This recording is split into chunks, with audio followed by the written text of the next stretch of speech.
Hey everybody, I just want to take a minute to talk to you about a situation that happened to me a couple months ago, and that you'll never know when God's going to use you to tell your story to someone.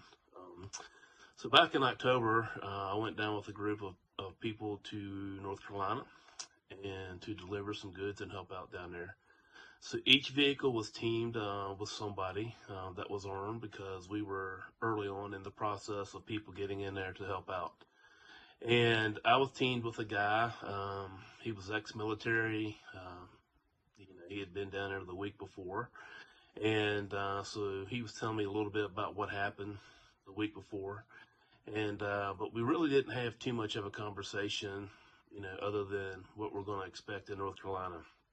So about 2 hours into our 5-hour trip, he had noticed the Bible verse on the dash of my Jeep, and he asked me about it, and I said, well, it's Romans 12:13, give to the Lord people that are in need, practice hospitality.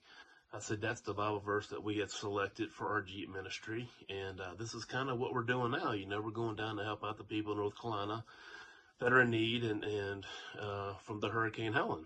And he said, do you really believe that God has helped your life? And I said, absolutely. When I make God a priority in my life, everything goes sometimes not smoothly, but it goes according to God's plan. And when I don't and I try to do things on my own, it just seems to fail. So, God wants me to rely on Him. And when I do rely on Him, life is so much better for my family, for me, even work-wise. So I asked him about, him. I said, are you a Christian? And he says, no, I am an atheist.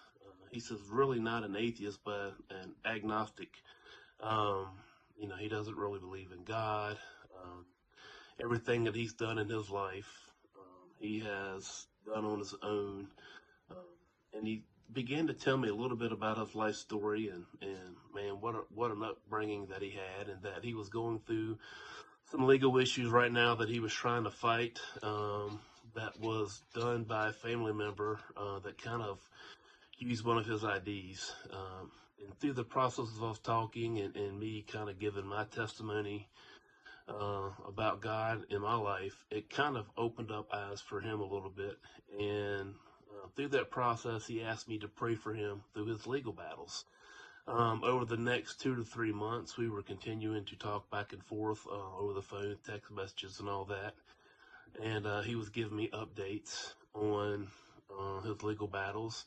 And finally, he reached out and told me that the lawyer had contacted him and that the detectives in another state were dropping the charges because they knew that, he had given them enough evidence that it definitely wasn't him. So he thanked me for my prayers, and it kind of opened up, I think, his eyes to the help of what God can do to you if you let God in, and you let people in that'll just show you the love of God. So never take this for granted and pass up an opportunity for God to use you in a way to bring people to Christ. It may be something very simple, just like what happened to me, but take advantage of that, because you never know how you would change someone's life. Have a blessed day, friends.